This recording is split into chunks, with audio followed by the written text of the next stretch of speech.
जी हाँ दोस्तों, अगर आपको भी कोलकाता और हैदराबाद के बीच महामुकाबला पसंद आया हो तो हमारे इस वीडियो को दिल से एक लाइक जरूर कीजिएगा।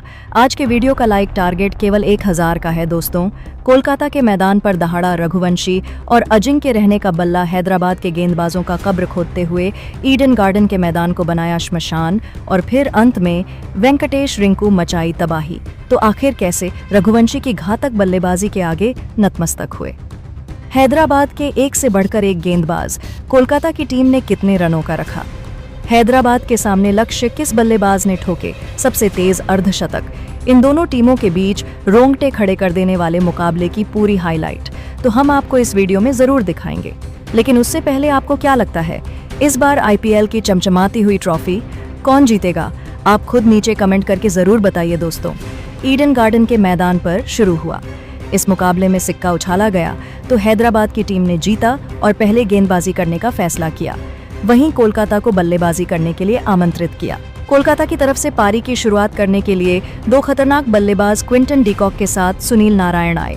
वहीं हैदराबाद की तरफ से पहला ओवर लेकर आए। मोहम्मद शमी बेहतरीन गेंदबाजी का नजारा दिखा रहे थे, बल्लेबाजों को खूब परेशान कर रहे थे। एक एक रन बनाना काफी मुश्किल हो रहा था। शमी ने पहले ओवर में केवल 7 रन दिए। दूसरे ओवर में गेंदबाजी करने आए हैदराबाद के कप्तान पैट कमिंस। इनका स्वागत सुनील नारायण ने पहले ही गेंद पर शानदार लगाकर किया और टीम के स्कोर को तेजी से आगे बढ़ाया। लेकिन इसी ओवर की 5वीं गेंद पर कप्तान पैट कमिंस ने डिकॉक को पवेलियन का रास्ता दिखाकर अपनी टीम को पहली सफलता 14 रनों के स्कोर पर दिला दी। डिकॉक अपनी टीम के लिए केवल 1 रन बनाकर पवेलियन लौट गए। 2 ओवर में कोलकाता का स्कोर 14 रन बन पाया। अब बल्लेबाजी करने के लिए आ चुके थे।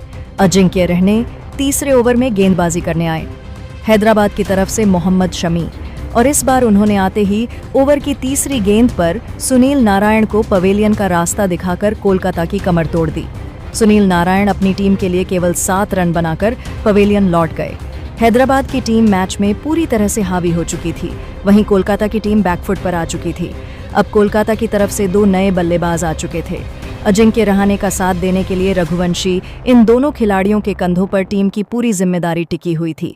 3 ओवर में कोलकाता का स्कोर केवल 17 रन बन पाया। चौथे ओवर में गेंदबाजी करने आए हैदराबाद की तरफ से एक बार फिर पैट कमिंस, लेकिन इस बार इनका स्वागत अजिंक्य रहने ने 5वीं गेंद पर खतरनाक लगाकर किया और टीम के स्कोर को तेजी से आगे बढ़ाया। 4 ओवर में कोलकाता का स्कोर 26 रनों तक पहुंच गया। ये दोनों बल्लेबाज टीम के लिए तेजी से रन बटोर रहे थे। 5वें ओवर में गेंदबाजी करने आए एक बार फिर मोहम्मद शमी बेहतरीन गेंदबाजी का नजारा दिखा रहे थे।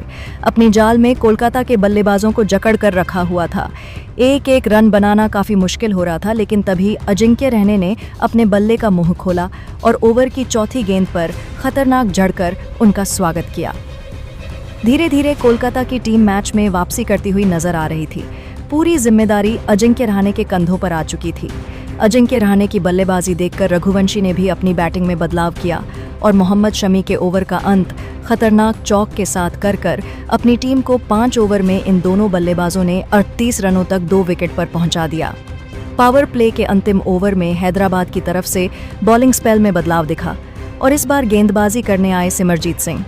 लेकिन हैदराबाद की उम्मीद पर पानी फेरते हुए अजिंक्य रहने ने दूसरी ही गेंद पर खतरनाक लगाकर सिमरजीत सिंह का स्वागत किया और टीम के स्कोर को रॉकेट की रफ्तार की तरह आगे बढ़ाया। वहीं ओवर की अंतिम गेंद पर रघुवंशी ने भी खतरनाक जड़कर इस ओवर से 15 रन बटोरकर अपनी टीम को पावर प्ले के 6 ओवर में ही 53 रनों तक पहुंचा दिया। यह दोनों बल्लेबाज कोलकाता के स्कोर को तेजी से आगे बढ़ा रहे थे। हैदराबाद के हर गेंदबाजों के खिलाफ टूटकर प्रहार कर रहे थे। इन दोनों खिलाड़ियों का बल्ला रुकने का बिल्कुल भी नाम नहीं ले रहा था। पावर प्ले के बाद 7वें ओवर में भी हैदराबाद की बॉलिंग स्पेल में बदलाव देखने को मिला और इस बार गेंदबाजी करने के लिए बुलाया अपने फिरकी के जादूगर जीशान अंसारी को। लेकिन जीशान का स्वागत अजिंक्य रहने ने अपने अंदाज में दूसरी ही गेंद पर खतरनाक चौका लगाकर किया और अपनी टीम को 7 ओवर में ही इन दोनों बल्लेबाजों ने मिलकर 61 रनों तक पहुंचा दिया। इन दोनों खिलाड़ियों के बीच एक अच्छी साझेदारी पनपती हुई दिखाई दे रही थी, जो कि कोलकाता के लिए अच्छी खबर थी। हैदराबाद की तरफ से विकेट की तलाश में एक बार फिर बॉलिंग स्पेल में बड़ा बदलाव देखने को मिला और इस बार गेंदबाजी के लिए आए हर्षल पटेल। लेकिन इनका स्वागत रघुवंशी ने पहले ही गेंद पर शानदार चौका लगाकर किया और इन दोनों खिलाड़ियों के बीच 50 रनों की साझेदारी पूरी हो गई। वहीं रघुवंशी ने ओवर की अंतिम गेंद पर भी शानदार चौका जड़कर अपनी टीम को 8 ओवर में ही 71 रनों तक 2 विकेट पर पहुंचा दिया। कोलकाता की टीम पूरी तरह से मैच में हावी हो चुकी थी। हर गेंदबाजों के खिलाफ ये दोनों बल्लेबाज रन बटोर रहे थे। 9वें ओवर में विकेट की तलाश में गेंदबाजी करने आए एक बार फिर जीशान अंसारी, और इस बार जीशान ने शानदार गेंदबाजी की बल्लेबाजों को खूब परेशान किया। रन बनाना काफी मुश्किल होने लगा और इस ओवर में जीशान ने केवल 4 रन दिए। 9 ओवर में कोलकाता का स्कोर केवल 75 रन 2 विकेट पर बन पाया। 10वीं ओवर में एक बार फिर गेंदबाजी करने के लिए आए खुद कप्तान पैट कमिंस शानदार गेंदबाजी कर रहे थे, लेकिन ओवर की अंतिम गेंद पर अजिंक्य रहने ने करारा प्रहार करते हुए शानदार जड़ दिया और अपनी टीम को 10 ओवर में 84 रनों तक 2 विकेट पर पहुंचा दिया। 11वें ओवर में गेंदबाजी करने आए एक बार फिर जीशान अंसारी, लेकिन इस बार रघुवंशी ने उनका स्वागत तीसरी गेंद पर खतरनाक लगाकर किया और फिर चौथी गेंद पर बेहतरीन चौका जड़कर उनकी जमकर कुटाई कर दी। वहीं अजिंक्य रहाणे उनका भरपूर साथ निभा रहे थे। दोनों बल्लेबाज अपने अर्धशतक की तरफ बढ़ रहे थे, लेकिन जीशान ने ओवर की अंतिम गेंद पर अजिंक्य रहाणे को पवेलियन का रास्ता दिखाकर अपनी टीम को तीसरी बड़ी सफलता 97 रनों के स्कोर पर दिला दी। अजिंक्य रहाणे अपनी टीम के लिए 38 रन बनाकर पवेलियन लौट गए। अब मैदान पर रघुवंशी का साथ देने के लिए वेंकटेश अय्यर आ चुके थे। इन दोनों खिलाड़ियों के कंधों पर टीम की पूरी जिम्मेदारी थी। 11 ओवर में कोलकाता का स्कोर 77 तक पहुंच चुका था। 12वीं ओवर में गेंदबाजी करने आए सिमरजीत सिंह, इनका स्वागत रघुवंशी ने चौथी गेंद पर चौका लगाकर किया और टीम के स्कोर को 100 रनों के पार पहुंचा दिया। 12 ओवर में कोलकाता का स्कोर 104 रनों तक पहुंच गया। 13वें ओवर में हैदराबाद की तरफ से गेंदबाजी में बदलाव दिखाओ और इस बार गेंदबाजी करने आए कमेंडो मेंडिस। पहली ही गेंद पर सिंगल लेकर रघुवंशी ने अपना अर्धशतक पूरा किया, लेकिन मेंडिस ने रघुवंशी को ज्यादा देर तक मैदान पर टिकने नहीं दिया। इसी ओवर की चौथी गेंद पर उन्हें पवेलियन का रास्ता दिखाकर कोलकाता की कमर तोड़ दी।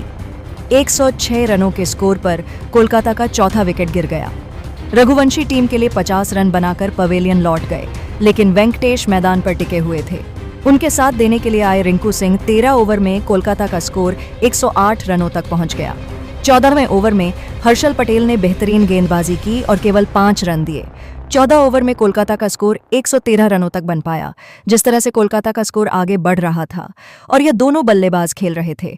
15वें ओवर में वेंकटेश ने शानदार जड़कर टीम के स्कोर को तेजी से आगे बढ़ाया और 122 रनों तक पहुंचा दिया। इसके बाद भी दोनों खिलाड़ियों का बल्ला रुकने का नाम नहीं लिया, सिर्फ चौके और लगाने लगे और अपनी टीम को 150 रनों के पार पहुंचाया। दोनों खिलाड़ियों के बीच 50 रनों की साझेदारी भी पूरी हो गई। रिंकू ने भी शानदार जड़कर अपनी टीम को 18 ओवर में 164 रनों तक पहुंचा दिया। 19वें ओवर में वेंकटेश अय्यर ने पैट कमिंस की जमकर कुटाई कर दी। 3 चौका और एक खतरनाक जड़कर अपना अर्धशतक पूरा किया और टीम के स्कोर को 19 ओवर में 187 रनों तक पहुंचा दिया।